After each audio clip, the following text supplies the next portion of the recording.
Hello student, कैसे हो आप लोग। आर्यन मैथ क्लासेस में आपका स्वागत है। My name is Manoj Kumar Singh. तो बच्चों, आज जो हम चैप्टर पढ़ रहे हैं वो मैट्रिक्स एंड डिटरमिनेंट्स हैं, और अभी इस लेक्चर में जो हम लेंगे वो solving the system of linear equation लेंगे। ओके बच्चों, तो solving the system of linear equation by matrix हम पढ़ चुके हैं। अभी जो हम पढ़ेंगे वो बाय डिटरमिनेंट्स होंगे। ठीक, तो अगर आप बच्चों इस लेक्चर को अगर आप पूरा ध्यान से कॉन्सेंट्रेट होकर देखोगे तो आई थिंक आपको सिस्टम ऑफ लीनियर इक्वेशन के सारे कॉन्सेप्ट क्लियर हो जाएंगे। ठीक, आप इससे JEE के क्वेश्चन सॉल्व कर सकते हो, बोर्ड के क्वेश्चन सॉल्व कर सकते हो, आपके सारे डाउट क्लियर हो जाएंगे। ओके, तो बच्चों आइए स्टार्ट करते हैं। ठीक है, solving the system of linear equation by determinants. ठीक है, और इस लेक्चर को ध्यान से देखिएगा। ठीक है, ओके। तो बच्चों देखो, हम एकदम देखो बेसिक से कॉन्सेप्ट से स्टार्ट करेंगे। ठीक है, जो आपने 10th में पढ़ा होगा सिस्टम ऑफ लीनियर इक्वेशन, वहाँ के बेसिक से स्टार्ट करेंगे और फिर हम मेंस और फिर एडवांस लेवल तक जाएंगे। ठीक, ओके। चलिए तो देखो, चलो तो जैसे हम क्या लेते हैं यहाँ पे, देखो system of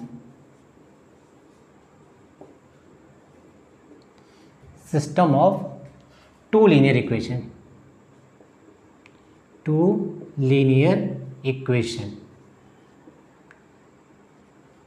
of two variable in two variable।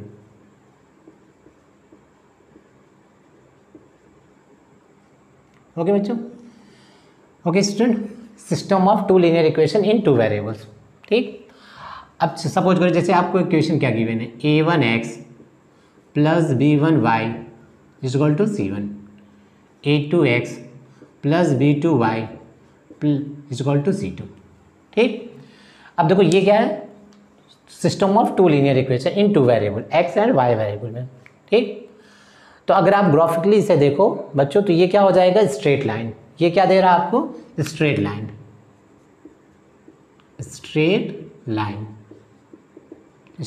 दे रहा है। ठीक है, सपोज करो जैसे ये स्ट्रेट लाइन L1 गिवन है और स्ट्रेट लाइन L2 गिवन है। ठीक, अब देखो दो स्ट्रेट लाइन की कंडीशंस क्या हो सकती है। ठीक, आपने ये 10th में पढ़ा होगा। ओके, और अगर आपने सही से पढ़ा होगा तो आपको ये कंडीशंस याद होगी। ओके, तो किसी भी प्लेन में अगर दो लाइन को आप ड्रॉ करते हो तो तीन कंडीशंस पॉसिबल होती हैं। ठीक है, पहली बच्चों कंडीशन क्या होती है कि दोनों लाइन एक ही पॉइंट पे इंटरसेक्ट कर जाए, या दोनों लाइन पैरेलल हो जाए, या दोनों लाइन कोइंसिडेंट हो जाए।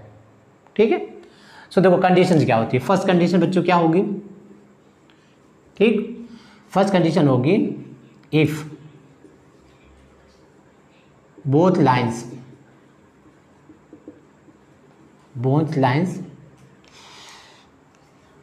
are parallel। देखो both lines are parallel।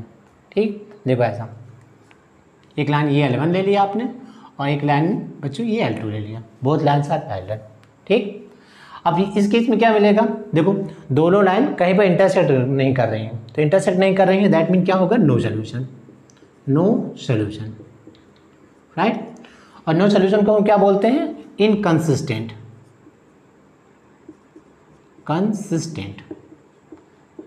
ठीक है, ये भी आपने पढ़ा हुआ है। इनकंसिस्टेंट मीन बच्चों क्या होता है, नो सोल्यूशन। ठीक, तो दोनों लाइन अगर पैरेलल होंगी तो दोनों में कोई कॉमन इंटरसेक्शन नहीं होगा। ठीक है, कहीं पर भी इंटरसेक्शन नहीं होगा दैट मीन ये दोनों इक्वेशंस क्या देंगे, नो सोल्यूशन। ठीक, अब इसकी कंडीशन आप जानते हो, इसकी कंडीशन क्या होती है, a1/a2 is equal to b1/b2 not equal to c1/c2। याद आ रहा है, 10th में पढ़ा हुआ था, a1/a2 is equal to b1/b2 not equal to c1/c2। ठीक, ये कंडीशन होती है अगर दो लाइन क्या है, पैरेलल हैं, और क्या होगा, नो सोल्यूशन, इनकंसिस्टेंट। ठीक, अब एग्जाम्पल देखो, जैसे एग्जाम्पल लेते हैं यहाँ से, जैसे सपोज करो x plus 2y is equal to 3। ठीक, और देखो जैसे हमने लिया यहाँ पर 2x plus 4y is equal to 7। देखो ऐसा। ठीक, सो देखो यहाँ पर अब कंडीशन देखो, कंडीशन क्या हो जाएगी, देखो यहाँ से क्या हो जाएगा, a1 की वैल्यू 1, a2 की वैल्यू 2, तो 1/2। ठीक, और यहाँ से क्या हो जाएगा, देखो 2/4, तो 1/2 और 2/4 इक्वल है। और देखो ये क्या है, ये इक्वल नहीं है, राइट है, यानी ये कंडीशन हो रही है। ठीक, तो इनको सॉल्व करोगे तो क्या मिलेगा आपको, नो सोल्यूशन यानी इनकंसिस्टेंट। ठीक है बच्चों, ओके। अच्छा आप इसको देखो, इसको ऐसे भी देख सकते हो, ये जो लाइन है इसमें अगर 2 कॉमन ले लो, देखो 2 कॉमन लोगे तो क्या मिल जाएगा, x + 2y = 7 ऐसा। ठीक, अब देखो x + 2y की वैल्यू क्या गिवन है 3, सो 2 × 3 = 7, दिस इज द 6 = 7 ऐसा। और जानते हो ये क्या होता है, ये पॉसिबल नहीं है, 6 = 7 नहीं होता है। ठीक, तो किसी भी 2 इक्वेशन में अगर ऐसी कंडीशन मिल रही है, इस तरह की कंडीशन 6 = 7, 1 = 3 लाइक दिस, तो वो ऑलवेज क्या होगा, नो सोल्यूशन। ठीक, तो आप यहीं से क्वेश्चन को समझ सकते हो, ये क्या देगा आपको, नो सोल्यूशन। ठीक है बच्चों, ओके। तो ये तो फर्स्ट कंडीशन हो गई। चलो सेकंड कंडीशन हम देखो यहाँ से लेते हैं, if both line are intersect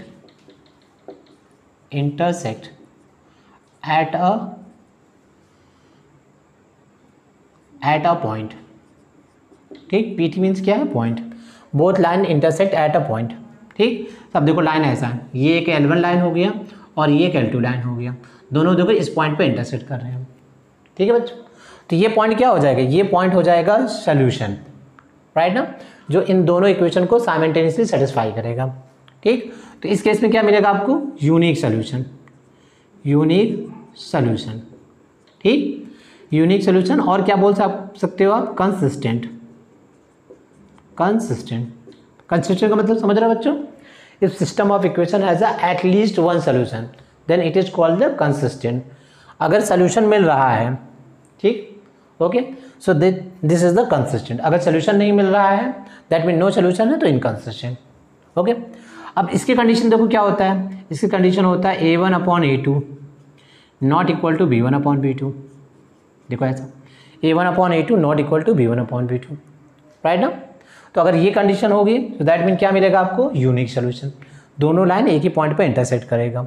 ठीक, अब इसका एग्जांपल ले लो। इसका एग्जांपल क्या है, जैसे सपोज करो 3x + y = 1, ठीक, x - y = 2, देखो ऐसा।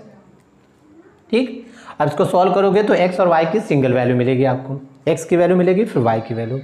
और याद है ना, इसको सॉल्व करने के लिए 10th में आपने क्या क्या मेथड पढ़ा था, substitution method, elimination method, cross multiplication method, ये सारे मेथड आपने पढ़ा हुआ था। ठीक है, ओके। तो ये हो गया सेकंड कंडीशन। तो बच्चों समझ में आ गया होगा ये सब तो आपने, ठीक है, 10th में पढ़ा ही है, राइट। तो बस इसे जस्ट रिवीजन कर रहे हैं इसे। ठीक, चलो थर्ड की अगर हम बात करें, ठीक, if both lines are coincident.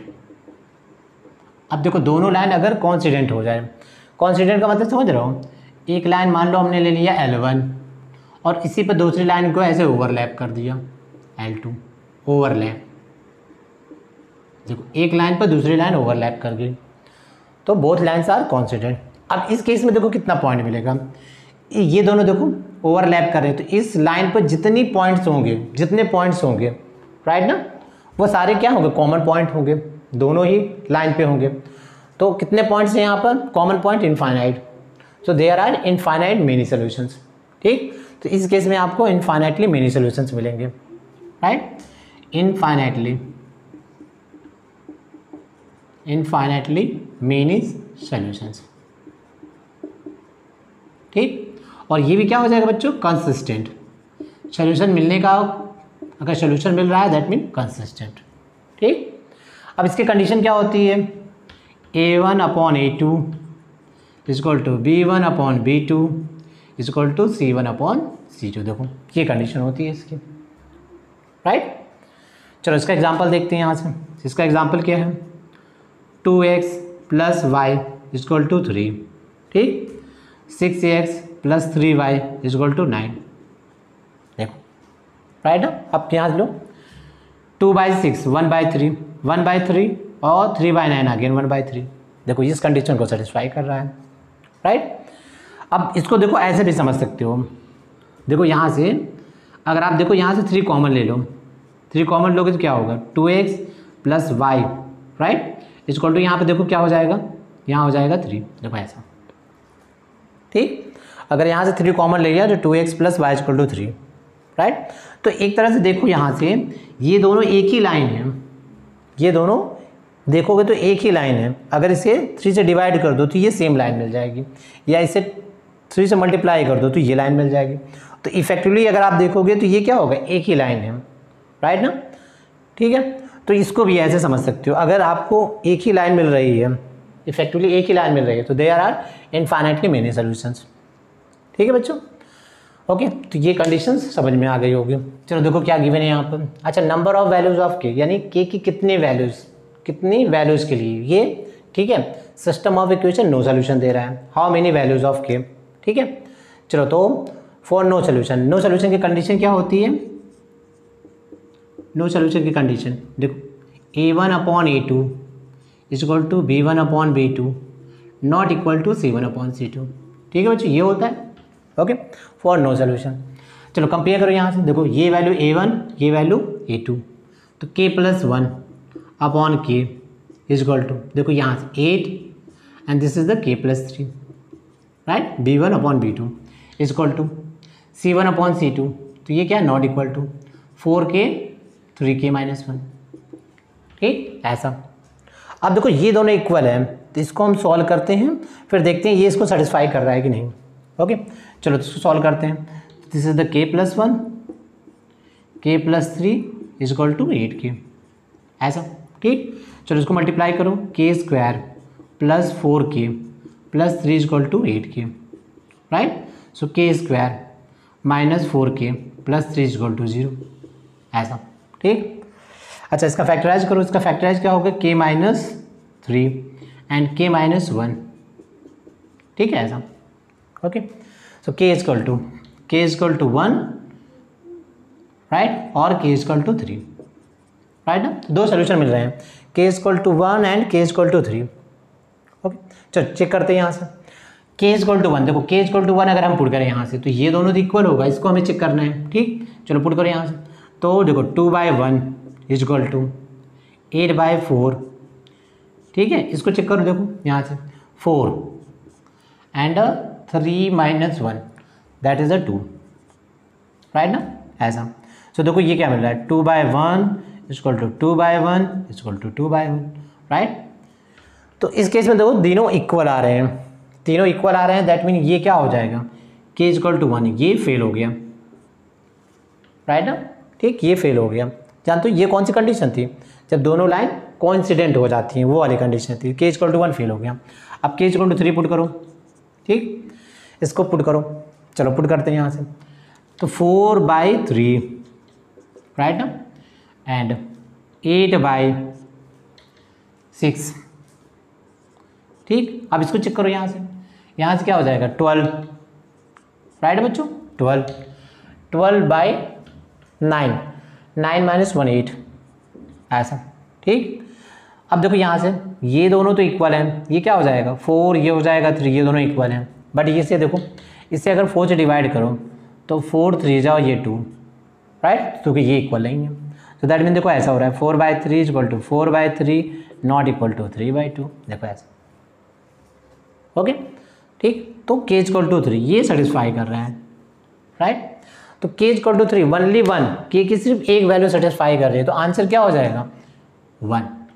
ध्यान देना, उसने बोला है number of values of k की कितनी वैल्यूज, हाउ मेनी वैल्यूज, ठीक है, for which the system of equation as a no solution. तो k की सिर्फ एक वैल्यू, और वो वैल्यू क्या है k इक्वल टू 3, ठीक, ओके।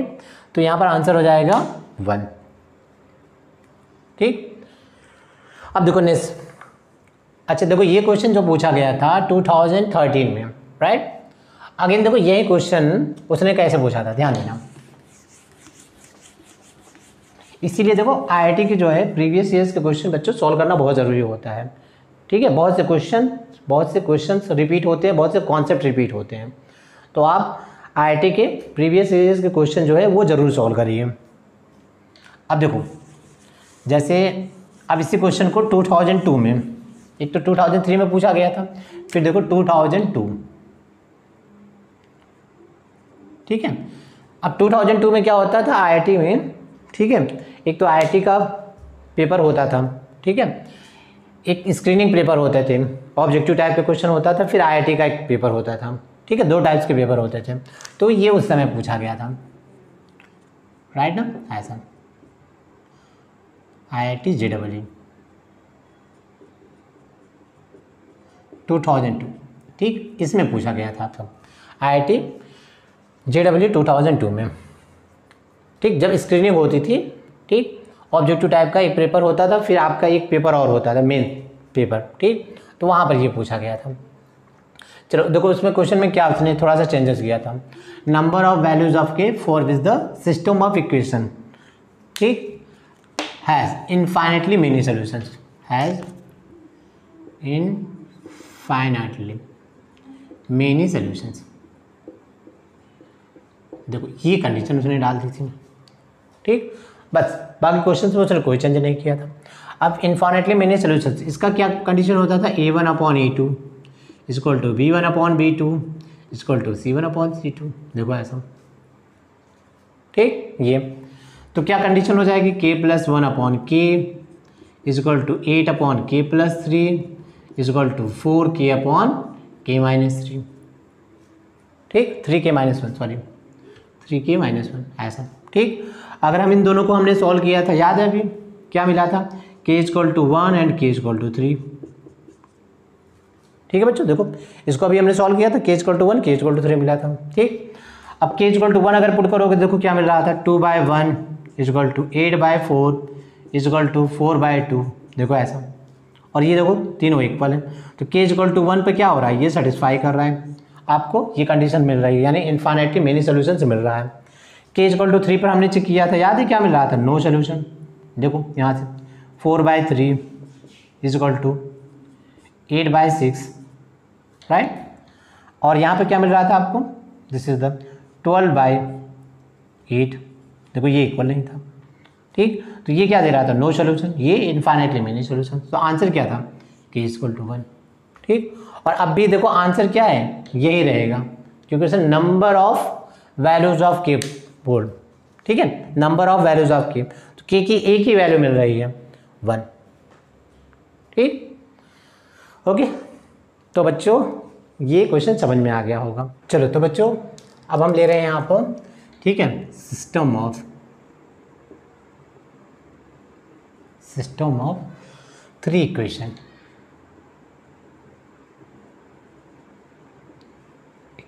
इन 2 वेरिएबल।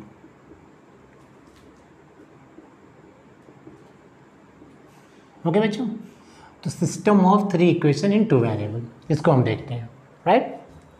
ओके देखो, तो this is A1x plus B1y equal to C1, A2x plus B2y equal to C2, A3x plus B3y equal to C3, देखो ये, ठीक है। अब ये 3 इक्वेशंस आपको गिवन है इन 2 वेरिएबल्स, राइट, ओके। अब देखो इसमें क्या है, अगर सपोज करो ये तीनों लाइन कंसिस्टेंट है, ठीक, कंसिस्टेंट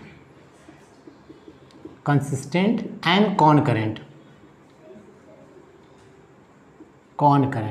ठीक है। अच्छा कॉनकरेंट याद है, आपने क्लास 11th में पढ़ा होगा, ठीक है, स्ट्रेट लाइन में, ठीक है, अगर 3 लाइन कॉनकरेंट होती है तो कंडीशन क्या होती थी, देखो सपोज करो एक लाइन हमने ये ले लिया L1 और एक लाइन हमने ले लिया L2, इन दोनों के पॉइंट ऑफ इंटरसेक्शन से तीसरी लाइन पास कर रही है, ठीक, so these lines are the concurrent, clear. Suppose करो बच्चे जैसे ये L1 हो गया, ये L2 हो गया, ये L3 हो गया, ठीक, अगर ये तीनों कॉनकरेंट हैं, ठीक, कॉनकरेंट है तो तीनों देखो एक ही पॉइंट पे मीट करेंगे तो सोल्यूशन मिलेगा, दैट मीन कंसिस्टेंट, ठीक। तो इस केस में आपने पढ़ा होगा इसके डिटरमिनेंट की वैल्यू क्या हो जाती है, 0, ऐसा,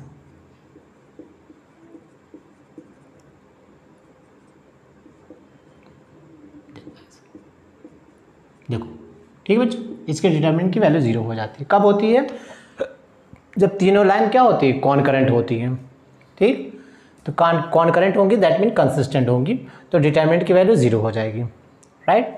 अच्छा अब ध्यान देना इसमें, इसमें एक कंडीशन और भी है, अगर अब सुनना समझो, अगर ये कंसिस्टेंट और कॉन्करेंट होंगे तो डिटरमिनेंट की value 0, right.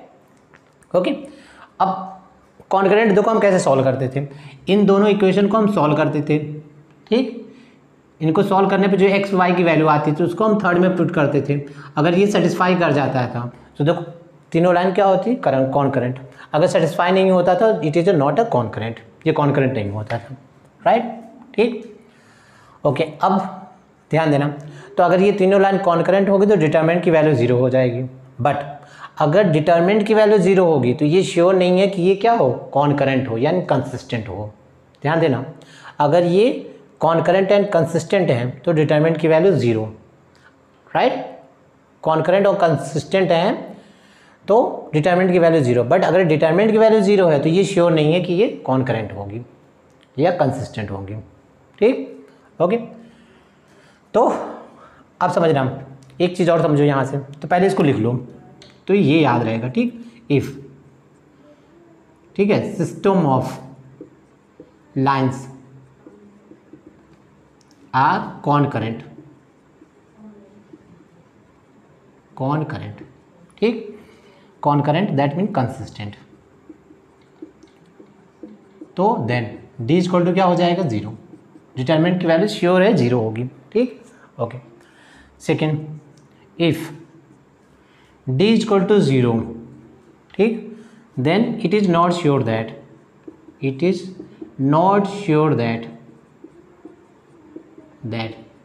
System of equation is consistent, right ना, यानी तब आपको सोल्यूशन मिले ये कोई ज़रूरी नहीं है अगर डी 0 हो जाए, ठीक है।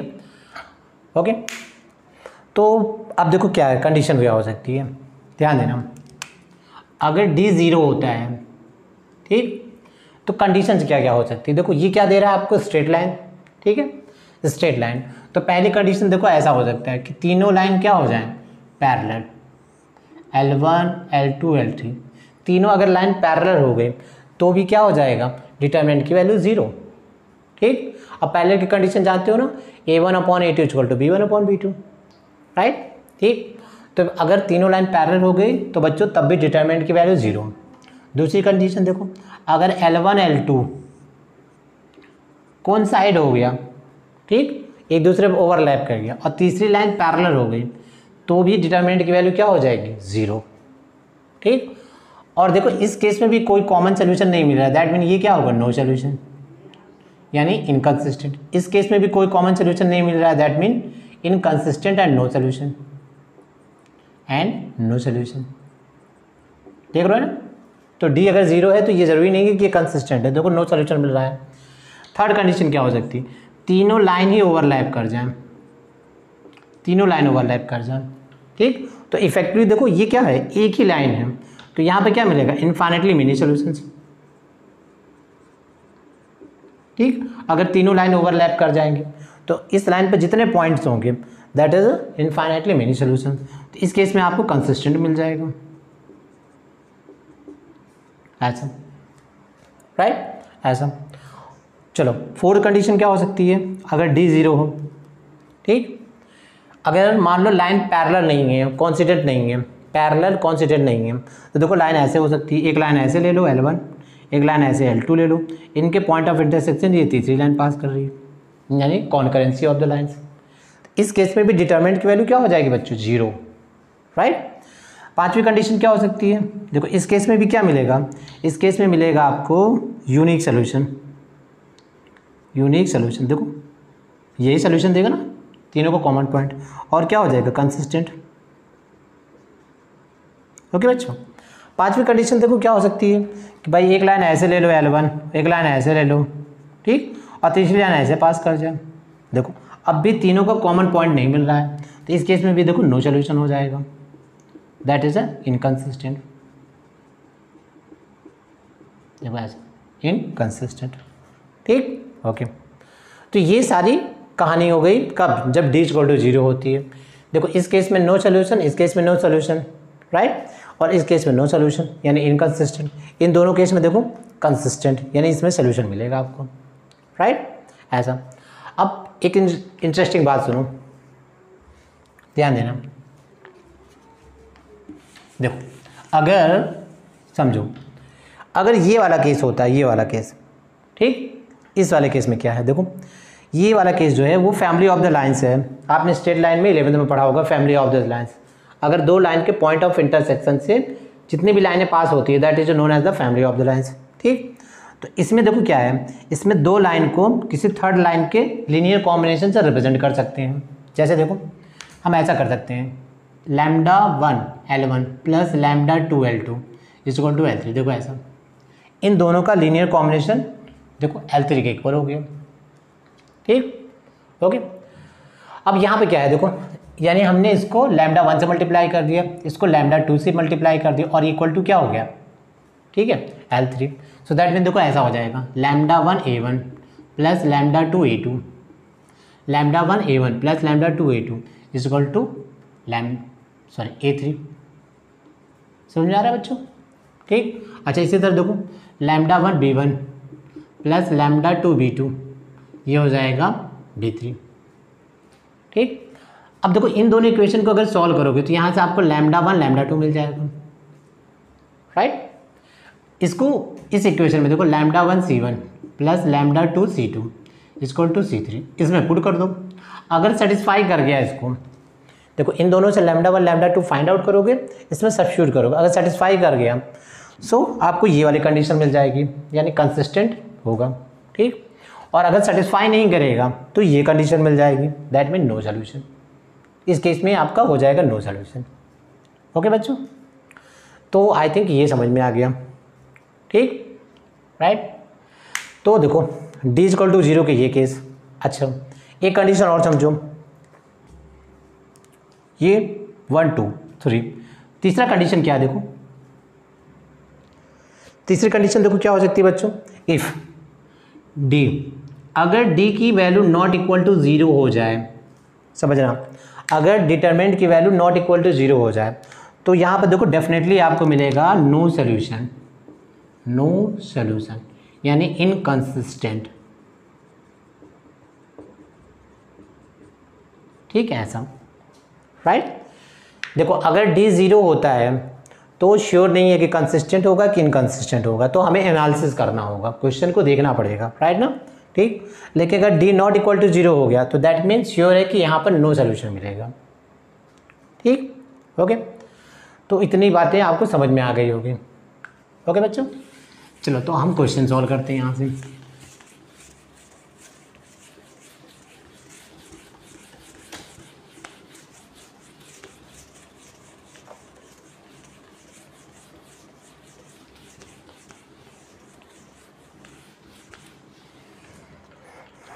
चलो तो क्वेश्चन देखो बच्चों क्या है, यहाँ से वैल्यू ऑफ द लैम्डा, ठीक, फॉर वैल्यू ऑफ लैम्डा, नहीं ऐसे लिखो, value of the lambda for which system of equation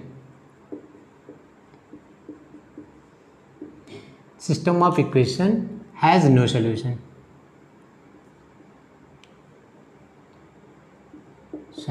system of equation has no solution, ठीक। सो देखो x minus lambda minus 1 y is equal to 1, ठीक, lambda plus 2x plus y is equal to minus lambda minus 2 and x minus y is equal to 1, okay बच्चों। देखो ये question है, तो बच्चों देखो ये क्वेश्चन है, ठीक, value of lambda for which the system of equation has a no solution, ठीक। चलो पॉज करके ट्राई करो क्या हो सकता है ये, राइट। चलो तो मैं सॉल्व करता हूँ। देखो इसमें हम लेते हैं डिटरमिनेंट की वैल्यू, ठीक, डिटरमिनेंट की वैल्यू देखो क्या हो जाएगा, 1 लैम्डा प्लस 2 एंड 1, राइट। अब देखो यहाँ से क्या हो जाएगा, minus lambda minus 1 and this is the 1, ठीक, this is the minus 1, okay ऐसा। और यहाँ से क्या हो जाएगा, देखो -1, देखो इस साइड में ले जाओगे, -1 lambda plus 2 and this is the -1, देखो ऐसा, ओके ये। ठीक ऐसा। अब ध्यान दो यहाँ से, अगर देखो ये C1 है ये C2, तो अगर मैं C1 को ऐसे लिख दूँ C1 plus C2, C1 plus C3, देखो C1 प्लस C3, तो देखो डिटरमिनेंट की वैल्यू ऐसे हो जाएगी। देखो ये हो गया 0, ये हो गया 0, ये हो गया 2 टाइम्स लैम्डा प्लस 2। ठीक है, समझ में आ रहा है बच्चों? माइनस लैम्डा माइनस 1, 1 माइनस 1, ठीक, -1 लैम्डा प्लस 2 -1, देखो ऐसा। ठीक, अब इसको अगर सॉल्व करो देखो यहाँ से, तो -2 लैम्डा प्लस 2, ठीक, यहाँ सॉल्व करो देखो दिस क्या हो जाएगा, लैम्डा -1, और यहाँ देखो -1 ऐसा। ठीक, so this mean -2 lambda plus 2 and lambda -2 ऐसा। ओके, ये राइट ना, ऐसा। अच्छा देखो, अगर इफ़ डी को अगर हम 0 कर दें, सपोज करो अगर डी को हमने 0 कर दिया तो वैल्यू क्या मिलेगी, लैम्डा इक्वल टू मिलेगा +-2 ऐसा, लैम्डा इक्वल टू +-2। ठीक, अगर लैम्डा की वैल्यू +-2 रखते हैं तो डी की वैल्यू 0 हो जाएगी। अब देखो याद है ना, अगर हम डी को 0 कर दें तो श्योर नहीं है आपको कंसिस्टेंट मिलेगा कि इनकंसिस्टेंट, सोल्यूशन मिलेगा कि नहीं मिलेगा, तो हमें चेक करना होगा। ठीक, तो हम कैसे चेक करते हैं, देखो लैम्डा की वैल्यू 2 पुट कर लो यहाँ पर। ओके, चलो पुट करो यहाँ से, तो x minus that is y equal to 1, चलो यहाँ पुट करो 4x plus y equal to that is -4, चलो यहाँ से लो x minus y equal to 1, देखो ऐसा। ठीक, राइट। देखो अब इसमें क्या हो रहा है, इसमें ये हो रहा है कि ये दोनों लाइन पैरेलल हैं, देखो ये दोनों लाइन कॉन्सिडेंट हैं, और तीसरी लाइन देखो ऐसे हो गई ये, राइट। तो देखो अब भी क्या मिल रहा है, सोल्यूशन मिल रहा है, सोल्यूशन मिल रहा है। ठीक, तो यहाँ से देखो यहाँ पर सोल्यूशन मिल रहा है, ये क्या हो जाएगा, कंसिस्टेंट। ठीक है बच्चों, समझ में आ रहा, देखो ये दोनों कॉन्सिडेंट हो गई, ये दोनों इफेक्टिवली एक ही लाइन है। अब इन दोनों को सॉल्व करोगे देखो तो सोल्यूशन मिल रहा है यहाँ पर, तो कंसिस्टेंट। अच्छा, लैम्डा इक्वल टू -2 पुट करो। ठीक, चलो -2 पुट करो यहाँ से, x -2 देखो प्लस y -2 -1 सॉरी यहाँ से हो जाएगा +3y इक्वल टू 1। ठीक, चलो यहाँ पुट करो, ये तो 0 हो गया यहाँ से दिस, और देखो ये 0, y इक्वल टू 0, राइट। और यहाँ से देखो x minus y equal to 1 ऐसा। ठीक, अब देखो इसमें क्या है, इसमें तीनों लाइन कोई भी पैरेलल नहीं है, ठीक, कोई भी कॉन्सिडेंट नहीं है। ठीक, ओके। और अगर इन दोनों का सोल्यूशन सॉल्व करोगे और इसमें पुट करोगे तो देखो इसको सेटिस्फाई कर रहा है, देखो y इक्वल टू 0 पुट करोगे तो x इक्वल टू 1 मिल जाएगा, तो 0 x की वैल्यू 1 और y की वैल्यू 0, इसमें सब्स्टिट्यूट करो, सेटिस्फाई कर रहा है, यानी ये वाला केस मिल रहा है। ये तीनों लाइन क्या है, कॉन्करेंट है। ठीक, तो लैम्डा देखो, लैम्डा की वैल्यू अगर हम 2 ले रहे हैं और -2 ले रहे हैं तो दोनों केस में आपको सोल्यूशन मिल रहा है। ठीक, तो नो सोल्यूशन कब मिलेगा, if D not equal to 0, तब मिलेगा आपको नो सोल्यूशन, यानी लैम्डा क्या होगा, नॉट इक्वल टू +-2, देखो ऐसा। ठीक, तो इसलिए आपको देखो कंडीशन लिखवाया था यहाँ पर, अगर डिटर्मिनेंट की वैल्यू नॉट इक्वल टू 0 है तो इस केस में क्या मिलेगा आपको, नो सोल्यूशन ऐसा। ठीक, तो जब भी ऐसा क्वेश्चन पूछता है तो सीधे क्या लिखो, ठीक, अगर 2 वेरिएबल आपको दिया है, 3 इक्वेशन दिया है, तो डिटर्मिनेंट की वैल्यू सीधे लिख दो नॉट इक्वल टू 0। ठीक, तो लैम्डा की वैल्यू नॉट इक्वल टू +-2, +-2, इसके अलावा अगर लैम्डा की कोई वैल्यू लेते हो, ठीक, ओके, तो आपको ऑलवेज क्या मिलेगा, नो सोल्यूशन। देखो +2 पर हमने चेक किया, सोल्यूशन मिल रहा था कंसिस्टेंट, -2 पर चेक किया, सोल्यूशन मिल रहा था, तो लैम्डा की वैल्यू अगर +-2 नहीं लोगे तो सोल्यूशन नहीं मिलेगा आपको। ठीक, ओके, तो आई होप बच्चों ये समझ में आ गया आपको। ठीक, देखो क्वेश्चन को मैं यहीं से बता सकता था आपको कि सीधे डी नॉट इक्वल टू 0 करो, नो सोल्यूशन मिल जाएगा, यहीं पर क्वेश्चन खत्म। ठीक, बट मैंने आपको यहाँ से बताया ताकि आपको पूरी स्टोरी समझ में आ जाए कि क्या हो रहा है। ठीक, ओके, चलो तो बच्चों अब हम बात करते हैं यहाँ पर system of system of linear equations in 3 variables.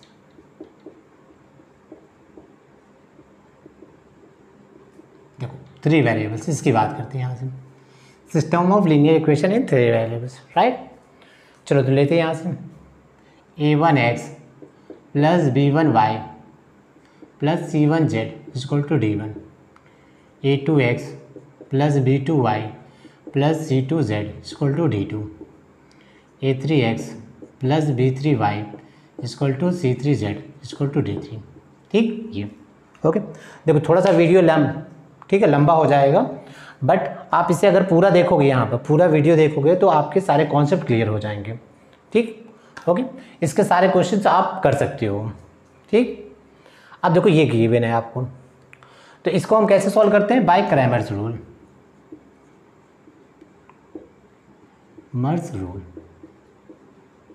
Bye Cramer's rule. ठीक, अब क्रैमर्स रूल में देखो क्या था यहाँ पर, डेल्टा देखो उन्होंने ऐसे बनाया यहाँ से, क्रैमर्स रूल के अकॉर्डिंग क्या हो जाएगा? डेल्टा। ठीक, अब ये डिटरमिनेंट्स होगा, दैट इज ठीक है, determinant of the coefficient of x y z, x y और जेड के कोफिशिएंट का determinant, that mean a1 a2 a3, b1 b2 b3, c1 c2 c3, ये डेल्टा। ठीक, अगेन देखो फिर उसके बाद डेल्टा वन क्रैमर्स के अकॉर्डिंग कैसे है यहाँ पर देखो, ये जो फर्स्ट कॉलम है, फर्स्ट कॉलम को कांस्टेंट से रिप्लेस कर दो, d1 d2 d3, b1 b2 b3, c1 c2 c3, देखो ऐसा डेल्टा वन। ठीक, उसके बाद देखो डेल्टा टू, तो क्रैमर्स रूल के अकॉर्डिंग डेल्टा टू कैसे डिफाइन किया गया? देखो जो सेकेंड कॉलम है, सेकेंड कॉलम को कांस्टेंट से रिप्लेस कर दो। ठीक, ऐसा a1 a2 a3, a1 a2 a3, b1 b2 b3, d1 d2 d3, ऐसा। ठीक, और जो थर्ड है ऐसा देखो ये। ठीक, इसमें भी देखो यहाँ पर थर्ड कॉलम, ओके नहीं, इसमें देखो इसमें सेकेंड कॉलम को रखो, इसमें सेकेंड कॉलम को रखो, second column d1 d2 d3 and c1 c2 c3। ठीक है, तो d2 में सेकेंड कॉलम को d1 d2 d3 से रिप्लेस कर दो, a1 a2 a3, और थर्ड कॉलम में क्या करोगे आप? देखो थर्ड कॉलम में आप करोगे इसको रिप्लेस कर दो d1 d2 d3 से, देखो ऐसा। ठीक, इस तरह। ओके, तो देखो तो डेल्टा ये क्या हो गया? एक्स वाई जेड का कोफिशिएंट, ठीक है, डिटरमिनेंट। ओके, डेल्टा वन क्या हो गया? फर्स्ट कॉलम को d1 d2 d3 से रिप्लेस कर दो, डेल्टा टू सेकेंड कॉलम को d1 d2 d3 से रिप्लेस कर दो, थर्ड कॉलम को d1 d2 d3, ठीक है, डेल्टा थ्री में थर्ड कॉलम को d1 d2 d3 से रिप्लेस कर दो। ठीक, तो ये क्रैमर्स रूल के अकॉर्डिंग होगा, राइट। अब देखो यहाँ से, अब इसमें जो इक्वेशन बनता है वो इक्वेशन कैसे बनेगा? वो इक्वेशन देखो ऐसा बनता है, delta into x is equal to delta one, delta into y is equal to delta two, delta into z is equal to delta three. देखो ऐसा होता है, ये इक्वेशन बनता है। ठीक, this is the first equation, second equation, third equation, ऐसा, right. तो देखो ये ऐसा। अब चलो यहाँ ध्यान दो, यहाँ से अच्छा एक चीज़ देखो, यहाँ से हम ये देखते हैं ना, वेरी इंटरेस्टिंग देखना है यहाँ से, ये इक्वेशन आया कैसे, कैसे फॉर्म हुआ, इसका थोड़ा सा प्रूफ देखते हैं। ठीक, प्रूफ, राइट, कैसे करते हैं? देखो ये जो डिटरमिनेंट है यहाँ पर देखो, ठीक, देखो a1 का कोफैक्टर देखो ये हो जाएगा b2c3 माइनस b3c2, राइट। अच्छा a2 का कोफैक्टर कैसे हो जाएगा? माइनस साइन के साथ में देखो b1c3 माइनस b3c1, कोफैक्टर समझ में आ रहा है ना, पढ़ा हुआ है। a3 का कोफैक्टर देखो b1c2 माइनस b2c1। ठीक, सो देखो हम ऐसा करते हैं यहाँ से, ये जो फर्स्ट इक्वेशन है, फर्स्ट सेकेंड थर्ड, राइट ना। ठीक, ओके, एक काम करो, इसको ले लो यहाँ से, फर्स्ट सेकेंड थर्ड, इसको ले लो 4 5 6, ऐसा। ठीक, देखो ये जो फर्स्ट इक्वेशन है, ठीक, इसको a1 के कोफैक्टर से मल्टीप्लाई कर दो। ठीक, तो फर्स्ट इक्वेशन को मल्टीप्लाई कर दो कोफैक्टर ऑफ A1, देखो ऐसा, सेकेंड को मल्टीप्लाई कर दो कोफैक्टर ऑफ A2, थर्ड को मल्टीप्लाई कर दो कोफैक्टर ऑफ A3, ऐसा, ठीक। और तीनों को ऐड कर दो, फर्स्ट को कोफैक्टर ऑफ A1 इससे मल्टीप्लाई किया, प्लस सेकेंड को कोफैक्टर ऑफ A2 से मल्टीप्लाई किया, थर्ड को कोफैक्टर ऑफ A3 से मल्टीप्लाई करके ऐड कर दिया, ठीक। तो देखो अब मिलेगा क्या यहाँ से, जब यहाँ से CA1 से मल्टीप्लाई करो, देखो ऐसा बन जाएगा A1 CA1 plus A2 CA2 plus A3 CA3, देखो यहाँ से x कॉमन हो जाएगा, याद है ना, इसको CA1 से, इसको CA2 से, इसको CA3 से मल्टीप्लाई कर ऐड करोगे, देखो x कॉमन मिल जाएगा, प्लस अब यहाँ पर देखो क्या हो जाएगा B1 CA1 plus B2 CA2 plus B3 CA3, देखो यहाँ से y कॉमन हो जाएगा, ठीक, प्लस यहाँ से क्या हो जाएगा C1 C, ठीक है, CA1 plus C2 CA2 plus C3 CA3, और यहाँ देखो z कॉमन हो जाएगा, ठीक है बच्चों, इक्वल टू में देखो यहाँ से ये क्या हो जाएगा D1 CA1 plus D2 CA2 plus D3 CA3, ऐसा, राइट, ओके। अब यहाँ ध्यान देना, ठीक है बच्चों, यहाँ पर ध्यान देना, देखो डिटर्मिनेंट्स में जब आपने एडजॉइंट पढ़ा हुआ था तो क्या पढ़ा था, देखो किसी भी रो या कॉलम को अगर हम उसके कोफैक्टर से मल्टीप्लाई कर देते हैं, ठीक, किसी रो या कॉलम को उसके कोफैक्टर से मल्टीप्लाई कर देते हैं तो क्या मिलता है आपको, वैल्यू ऑफ डिटर्मिनेंट। जैसे देखो ये फर्स्ट कॉलम है, तो फर्स्ट कॉलम को अगर मैं इसके कोफैक्टर से मल्टीप्लाई कर दूँ, देखो मैं ऐसे लिख दूँ A1 CA1 इसका कोफैक्टर प्लस A2 CA2 इसका कोफैक्टर प्लस A3 CA3, तो ये क्या मिलता है, इस डिटर्मिनेंट की वैल्यू, राइट। सो देखो यहाँ पर सेम कंडीशन चाहिए यहाँ पर, तो यहाँ मिल जाएगा आपको डेल्टा इंटू एक्स, इस डिटर्मिनेंट की वैल्यू, ठीक। अच्छा दूसरी कंडीशन देखो यहाँ से, किसी भी रो या कॉलम को किसी अदर रो या कॉलम के कोफैक्टर से मल्टीप्लाई कर दूँ तो क्या मिलता है, डिटर्मिनेंट की वैल्यू 0। जैसे देखो ये सेकेंड कॉलम है, अब इस सेकेंड कॉलम को अगर मैं फर्स्ट कॉलम के कोफैक्टर से मल्टीप्लाई कर दूँ, राइट, यानी B1 CA1 B2 CA2 plus B3 CA3, तो इसकी वैल्यू क्या हो जाएगी 0, राइट। तो ये 0, और यहाँ देखो यहाँ पर ये कॉलम C1 है, इसको हमने किससे मल्टीप्लाई किया है, फर्स्ट कॉलम के कोफैक्टर से, तो इसकी वैल्यू भी क्या हो जाएगी 0। तो देखो ये 0 ये 0, राइट, ओके। अब यहाँ आओ, देखो यहाँ पर देखो इसमें अगर देखो तो देखो D1 का कोफैक्टर सेम वही है जो A1 का कोफैक्टर है, देखो B2 C3 minus B3 C2, right ना। तो B1 कोफैक्टर ऑफ B1 देखो सेम वही है जो कोफैक्टर ऑफ A1 है, ठीक, कोफैक्टर ऑफ यहाँ D1 लिखो, कोफैक्टर ऑफ D1 सेम वही है जो कोफैक्टर ऑफ A1 है, कोफैक्टर ऑफ D2 देखो सेम वही है जो कोफैक्टर ऑफ A2 है, देखो क्लियर, देखो सेम वही है इसमें। अब कोफैक्टर ऑफ D3 देखो सेम वही है जो A3 का है, ठीक, ओके। सो देखो यहाँ से अगर D1 D2 D3 के कोफैक्टर को हम मल्टीप्लाई कर रहे हैं, ठीक, इसको देखो यहाँ पे क्या हो जाएगा, इसी का कोफैक्टर आ रहा है ना यहाँ पे, तो किसी भी रो को इसी के कोफैक्टर से मल्टीप्लाई कर रहे हैं तो उस डिटर्मिनेंट की वैल्यू हो जाती है, तो यहाँ देखो आ गया डेल्टा 1, इस डिटर्मिनेंट की वैल्यू, समझ में आ रहा है ना। यहाँ पर D1 देखो मल्टीप्लाई हो रहा है अपने ही कोफैक्टर से, देखो CA1 क्या है D CD1 CD, देखो D2 किससे मल्टीप्लाई हो रहा है, ठीक, इसकी वैल्यू क्या है CD2, तो ये अपने ही कोफैक्टर से मल्टीप्लाई हो रहा है, तो इसकी वैल्यू क्या हो जाएगी, वैल्यू ऑफ दिस डिटर्मिनेंट, देखो तो यहाँ से मिल गया आपको delta into x is equal to delta 1, ऐसा, ठीक। सिमिलरली इसी तरह आप इस इक्वेशन को बना सकते हो, कैसे, देखो यहाँ पर फर्स्ट इक्वेशन में मल्टीप्लाई कर लो कोफैक्टर ऑफ B1, सेकेंड को multiply cofactor of B2, third को मल्टीप्लाई कर लो cofactor of B3, right. So आपको देखो ये इक्वेशन मिल जाएगा delta into y equal to delta 2, ठीक। इसी तरह देखो फर्स्ट को मल्टीप्लाई कर दो कोफैक्टर ऑफ C1, सेकंड को मल्टीप्लाई कर दो कोफैक्टर ऑफ C2, थर्ड को मल्टीप्लाई कर दो कोफैक्टर ऑफ C3, तो आपको देखो ये इक्वेशन मिल जाएगा delta into z equal to delta 3, ठीक। तो सिमिलरली आप इसी तरह इसको बना सकते हो, ओके। तो बच्चों समझ में आया ये, राइट ना। तो क्रैमर्स के रूल के अकॉर्डिंग ये इक्वेशन आपको कैसे मिला, ठीक। ओके, तो आई थिंक ये समझ में आ गया। ठीक, अब चलो कंडीशंस लेते हैं यहाँ से। ठीक है, चलो कंडीशन देखो क्या होगा यहाँ से। देखो तो समझो बच्चे, यहाँ से अगर हम लें कंडीशन क्या क्या बन सकती है। ठीक, चलो पहली कंडीशन यहाँ लेते हैं। देखो सोल्यूशन कैसे मिल सकता है आपको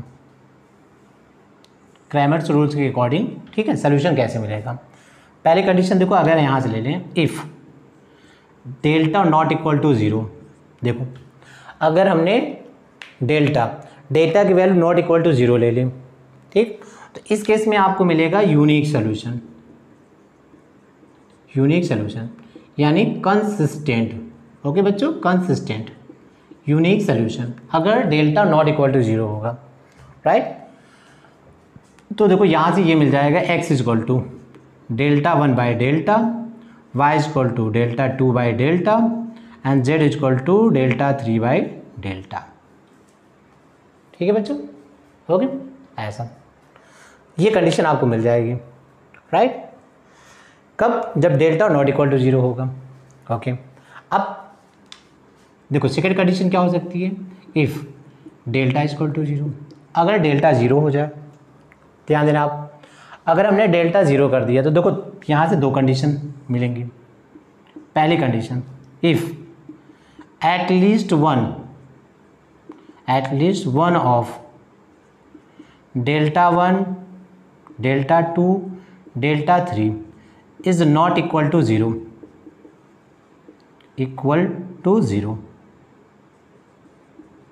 बच्चों समझना है यहाँ से, अगर delta one, delta two, delta three में कम से कम एक ऐसा हो जो कि नॉन जीरो हो, तो इस केस में आपको मिलेगा नो सोल्यूशन। बच्चों नो सोल्यूशन यानी इनकंसिस्टेंट, इनकंसिस्टेंट। ध्यान देना, अगर डेल्टा की वैल्यू ज़ीरो हो और delta one, delta two, delta three में कम से कम एक वैल्यू ऐसी हो जो कि नॉन जीरो हो, ठीक, तो इस केस में आपको मिलेगा डेफिनेटली नो सोल्यूशन। अब देखो कैसे मिलेगा। देखो जैसे डेल्टा की वैल्यू तो आप जीरो रख रहे हो, तो यानी ये साइड तो जीरो और इसमें से कोई एक वैल्यू नॉन जीरो। जैसे मान लो ये है, इसमें डेल्टा की वैल्यू जीरो, तो ये तो जीरो हो गया, और ये क्या है नॉन जीरो, तो नॉन जीरो मान लो हमने इसको ऐसे रख दिया 5। अब देखो ये पॉसिबल होगा, कभी पॉसिबल नहीं होगा ना, ठीक, तो ये क्या हो जाएगा नो सोल्यूशन। ठीक, समझ में आ रहा। देखो यहाँ पर डेल्टा की वैल्यू तो हमने जीरो रख दी और यहाँ पे क्या है नॉन जीरो, तो नॉन जीरो में आप कोई भी नॉन जीरो वैल्यू रख लो, 5 रख लो, 1 रख लो, 1/2 रख लो, तो देखो ये कभी पॉसिबल ही नहीं होगा, इस साइड जीरो, इस साइड नॉन जीरो, तो ये क्या हो जाएगा डेफिनेटली नो सोल्यूशन।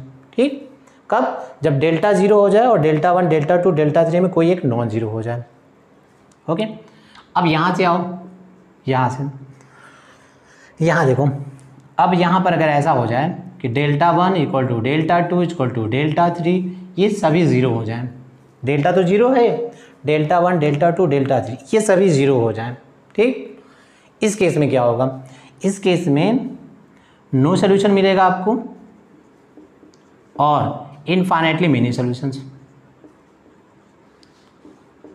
ठीक, दोनों की पॉसिबिलिटी हो सकती है इसमें, आप कुछ भी बोल नहीं सकते हो, नो सोल्यूशन भी मिल सकता है, इनफाइनाइटली मेनी सॉल्यूशंस भी मिल सकता है, राइट। ओके, तो इस केस में सही था, delta not equal to zero होगा तो यूनिक सोल्यूशन, और अगर डेल्टा जीरो होगा at least one of delta one, delta two not equal to zero, तब भी नो सोल्यूशन, राइट, तब नो सोल्यूशन।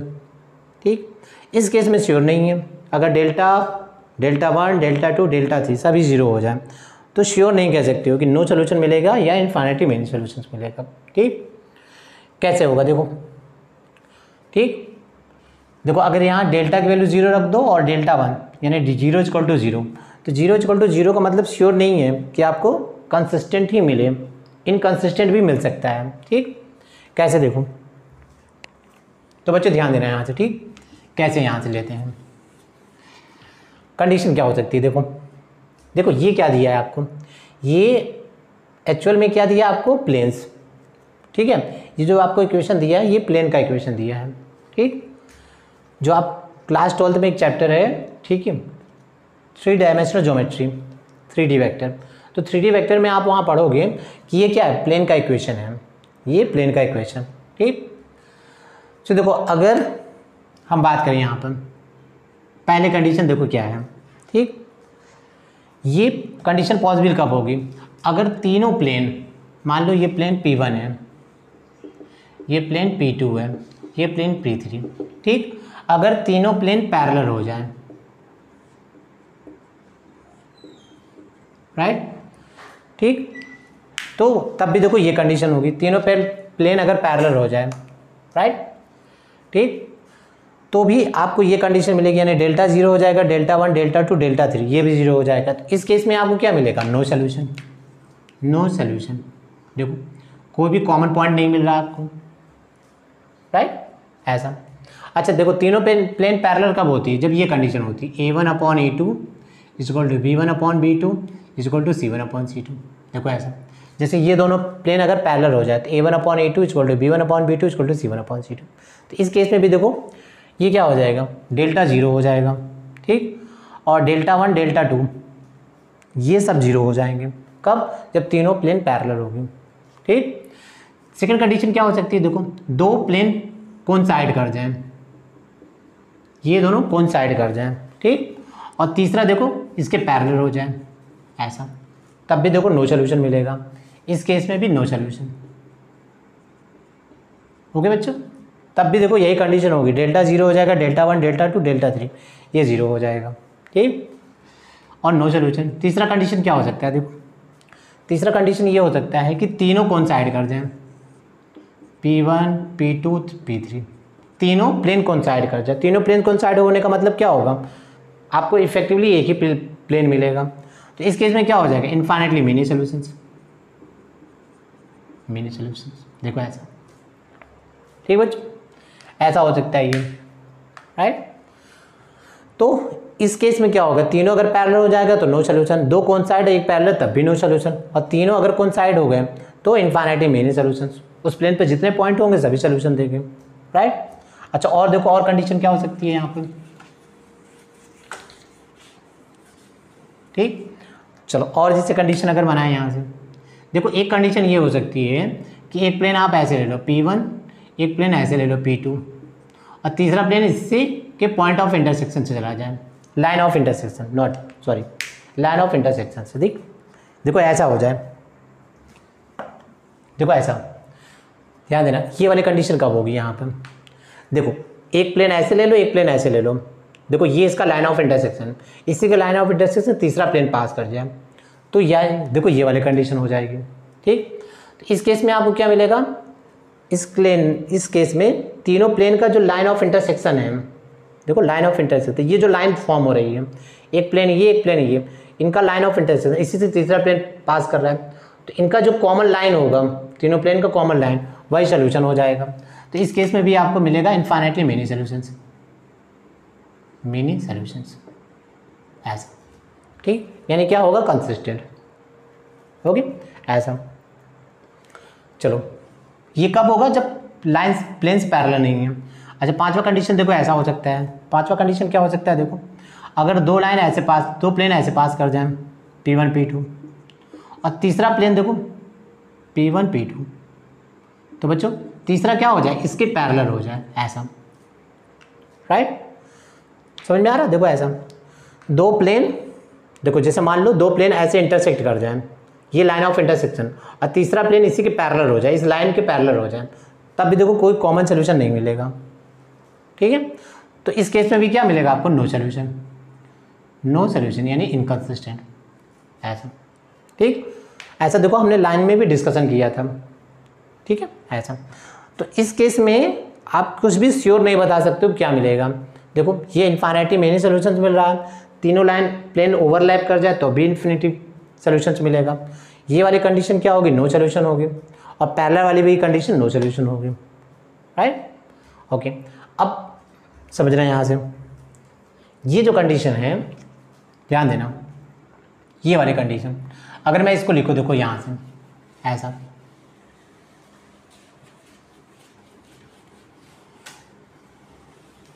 देखो अगर इस कंडीशन को मैं यहाँ लिखूँ, राइट ना, तो इसे हम क्या बोल सकते हैं, फैमिली ऑफ द प्लेन्स। तो इसमें क्या है, दो प्लेन को, ठीक है, आप थर्ड प्लेन के लीनियर कॉम्बिनेशन से रिप्रेजेंट कर सकते हैं। देखो ऐसा हो जाएगा, lambda 1 P1 plus lambda 2 P2 is equal to P3। देखो ठीक है, दो प्लेन को आप थर्ड प्लेन के लाइन, ठीक है, लीनियर कॉम्बिनेशन से रिप्रेजेंट कर सकते हैं। अरे सेम जैसे हमने अभी लाइंस में लिया था, ठीक है, 3 लाइंस का इक्वेशन लिया था इन 2 वेरिएबल्स, तो इसमें भी देखो हमने ऐसे लिया था, राइट। तो कंडीशन क्या होगी, देखो यहाँ से, देखो ये ऐसा, तो यानी हमने फर्स्ट इक्वेशन इसको हमने लैम्डा 1 से मल्टीप्लाई किया, सेकेंड को लैम्डा 2 से, और वो किसके इक्वल हो गया, थर्ड के। सो देखो ऐसा बनेगा, यहाँ से ये बन जाएगा lambda 1 A1 plus lambda 2 A2 is equal to A3। देखो ये lambda 1 A1 plus lambda 2 A2 is equal to A3। और क्या बनेगा, देखो lambda 2 B1 sorry lambda 1 B1 plus lambda 2 B2 is equal to B3। देखो ये, राइट। अब इन दोनों को अगर सॉल्व करोगे तो यहाँ से मिल जाएगा लैम्डा 1 लैम्डा 2, ऐसा, ठीक। ओके, अब थर्ड देखो यहाँ से क्या बनेगा, lambda 1 C1 plus lambda 2 C2 is equal to C3, right. Okay, ठीक। तो देखो और एक और बनेगा, क्या बनेगा यहाँ से, lambda 1 D1 plus lambda 2 D2 is equal to D3। देखो ऐसा, ठीक। ओके, सो देखो इन दोनों को सॉल्व करोगे बच्चों तो लैम्डा 1 लैम्डा 2 मिल जाएगी। इसकी वैल्यू अगर इसमें सब्स्टिट्यूट कर रहे हो, अगर ये दोनों सेटिस्फाई कर रहा है तो ऑब्वियसली ये वाली कंडीशन मिल जाएगी, इनफाइनाइटली मेनी सॉल्यूशन, ठीक। ओके, ये वाली कंडीशन यानी दो प्लेन के लाइन ऑफ इंटरसेक्शन से तीसरा प्लेन पास कर जाएगा और इनफाइनाइट सोल्यूशन मिलेगा, ठीक।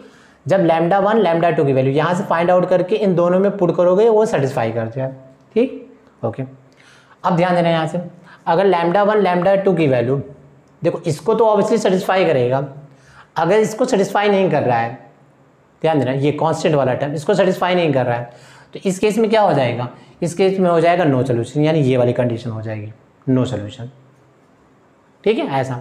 ओके, तो ये ऐसा हो जाएगा, राइट। ध्यान देना, नो सोल्यूशन कंडीशन इसको सेटिस्फाई नहीं करेगा, इन तीनों को तो करेगा बट इसको सेटिस्फाई नहीं करेगा।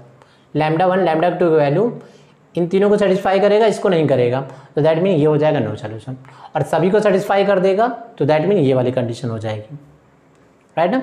अच्छा, ये वाली कंडीशन समझ में आ रही है, दो प्लेन के लाइन ऑफ इंटरसेक्शन ऐसा, ये लाइन ऑफ इंटरसेक्शन है, ठीक, थर्ड प्लेन इसके पैरेलल हो जाए, इस लाइन के पैरेलल, तो देखो कोई भी कॉमन सोल्यूशन नहीं मिलेगा, ठीक है, ऐसा। तो इस केस में बच्चों आपको क्या करना पड़ेगा, एनालिसिस करके देखना पड़ेगा। अगर डेल्टा डेल्टा 1 डेल्टा 2 डेल्टा 3 सभी जीरो हो गए तो आपको यहाँ से एनालिसिस करके देखना पड़ेगा कि आपको नो सोल्यूशन मिल रहा है कि इनफाइनाइटली सॉल्यूशंस, ठीक है। इसमें आप ऐसे ही आंसर नहीं बता सकते हो, ओके। इसमें देखो डेल्टा अगर zero not equal to zero हो गया तो श्योर है कि आपको यूनिक सोल्यूशन मिलेगा, और एक्स मिलेगा delta 1 by delta, delta 2 by delta, y delta 2 by delta, z delta 3 by delta, ठीक। और अगर डेल्टा जीरो है और at least one of delta 1 delta 2 not equal to zero है तो यहाँ पे श्योर है नो सोल्यूशन यानी इनकंसिस्टेंट। प्रॉब्लम यहाँ आएगी अगर चारों डेल्टा डेल्टा 1 डेल्टा 2 डेल्टा 3 चारों अगर जीरो हो गए तो आपको यहाँ पे चेक करना पड़ेगा, ठीक। अगर लाइन से पैरेलल हो गए तो नो सोल्यूशन, ठीक। ये वाली कंडीशन होगी तो आपको ऐसे चेक करके देखना होगा, ओके। तो आई थिंक मैंने आपको सारे कॉन्सेप्ट बता दिए, ओके बच्चों, ठीक। तो ओके, अब देखो यहाँ पर चलो कुछ चीज़ें और समझ लेते हैं यहाँ से, ठीक।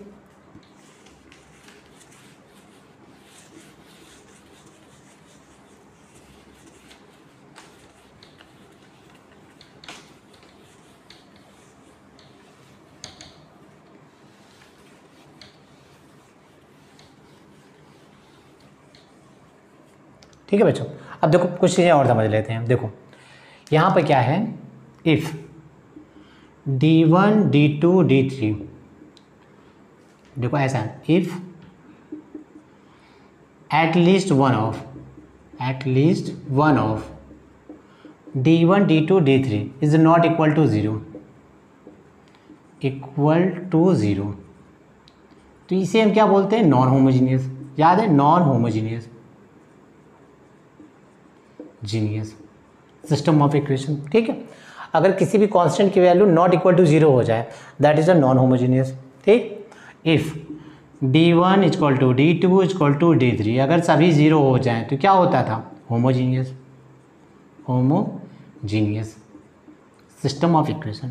ठीक है, सो सपोज करो अगर मान लो इक्वेशन हमने ऐसे ले लिया, सपोज करो इसको हमने ज़ीरो कर दिया, देखो ऐसा 0 0 0, अब ये हो गया होमोजीनियस इक्वेशन।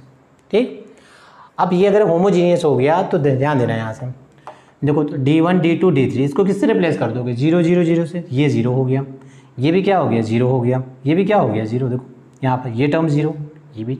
ठीक, यहाँ पर D1 D2 D3 को 0 से रिप्लेस कर दो, ये 0, यहाँ पर 0 से रिप्लेस कर दो 0, यहाँ पर 0 से रिप्लेस कर दो 0। ठीक, तो होमोजीनियस केसेस में क्या हो गया, Δ1 Δ2 Δ3 इज इक्वल टू 0। ठीक, ये अब यहाँ पे बात करते हैं। ठीक, तो होमोजीनियस इस केस में देखो बच्चों क्या हो जाएगा, delta if delta not equal to 0 हो गया और डेल्टा इज इक्वल टू 0, देखो दो कंडीशन मिलेगी यहाँ पर भाई, ये तो ऑलरेडी 0 हो गया, एक तो डेल्टा नॉट इक्वल टू 0 और डेल्टा 0। याद है अगर डेल्टा नॉट इक्वल टू 0 मिलता तो क्या मिलता था, यूनिक सोल्यूशन, यूनिक सोल्यूशन यानी क्या होता था, कंसिस्टेंट। ठीक, सो देखो इस केस में अगर डेल्टा नॉट इक्वल टू 0 होगा, राइट ना, और देखो ये 0 हो गए, ये भी 0 हो गए, ये भी 0, ये 0, तो दैट मीन यहाँ से क्या मिलेगा, देखो राइट, ये मिल जाएगा x equal to y equal to z equal to 0। देखो ध्यान दो यहाँ से, ये तो नॉट इक्वल टू 0, ये 0 हो गया, तो ऑब्वियसली क्या मिलेगा, x equal to 0, y equal to 0, z equal to, इसे हम क्या बोलते हैं, ट्रिवियल सोल्यूशन, ट्रिवियल सोल्यूशन यानी 0 सोल्यूशन ऐसा। ठीक, और देखो ऐसे ही अगर इसे देखो तो ये क्या दे रहा है, प्लेन का इक्वेशन, याद है ना, ये क्या देता है, प्लेन का इक्वेशन बच्चों। ठीक है, तो दैट मीन ये क्या है, ये प्लेन का इक्वेशन क्या है, ओरिजिन से पास कर रहा है। ठीक, तो इस केस में क्या होगा, अगर डेल्टा नॉट इक्वल टू 0 होगा तो तीनों प्लेन का जो कॉमन लाइन है, लाइन ऑफ इंटरसेक्शन होगा। ठीक है, ओके, तो वो एक सिंगल पॉइंट से पास करेगा और वो पॉइंट क्या होगा, x equal to 0, y equal to 0, z equal to 0, तीनों लाइन का कॉमन। ठीक है, तीनों प्लेन का line of intersection, common line of intersection सिर्फ एक पॉइंट से पास करेगा और वो ये होगा, कब, जब डेल्टा नॉट इक्वल टू 0 यानी ट्रिवियल सोल्यूशन। अब देखो अगर डेल्टा 0 हो गया, ठीक, तो अगर डेल्टा 0 हो गया तो यहाँ पर एक पॉसिबिलिटी तो हमेशा रहेगी, कौन सी, x equal to y equal to z equal to 0, ये तो हमेशा रहेगा यानी ट्रिवियल सोल्यूशन, ये तो रहेगा ही। देखो डेल्टा को अगर 0 कर दो और ये तो 0 है ही, तो इसकी पॉसिबिलिटी भी होगी कि ये भी 0 हो सकता है, तो इसमें ये तो रहेगा। और एक आ सकता है यहाँ पे देखो, और प्लस एक आ सकता है non trivial solution, trivial solution. तो नॉन ट्रिवियल सोल्यूशन बच्चों क्या होता है, if at least one value of x y and z is not equal to 0, x y z में अगर किसी की वैल्यू नॉट इक्वल टू 0 हो जाए तो that is a non trivial solution. तो नॉन ट्रिवियल सोल्यूशन को हम बोलते हैं non zero solution, non zero solution. अगर कहीं भी नॉन जीरो सोल्यूशन पूछ रहा है तो इसका मतलब ये पूछ रहा है होमोजीनियस के केस में। ठीक है, ऐसा। ओके, अब इस केस में देखो क्या होगा, इस केस में क्या मिलेगा, इस केस में आपको मिलेगा इनफाइनाइट सोल्यूशन, इनफाइनाइट सॉल्यूशंस। ठीक है, इस केस में क्या होगा कि देखो ये जो प्लेन है ये किससे पास कर रहा है, ओरिजिन से, तो इनका जो कॉमन लाइन ऑफ इंटरसेक्शन होगा, ठीक है, ओके, इनका कॉमन लाइन ऑफ इंटरसेक्शन होगा वो ओरिजिन से पास करेगा। तीनों प्लेन तो ओरिजिन से पास ही कर रहे हैं, इनका कॉमन लाइन ऑफ इंटरसेक्शन भी ओरिजिन से पास करेगा। ध्यान देना, ऐसे होगा, ये प्लेन P1 लिया, ये प्लेन P2 लिया और ये प्लेन P3, देखो ऐसा। ठीक, ऐसे समझो इसको कैसे होगा। देखो ये एक प्लेन आपने लिया P1, एक प्लेन P2, ये इनका लाइन ऑफ इंटरसेक्शन, तीसरा प्लेन भी इसी से पास कर रहा है। ठीक, तो ये जो लाइन बनेगी, ये लाइन क्या हो जाएगी, तीनों प्लेन की कॉमन लाइन हो जाएगी।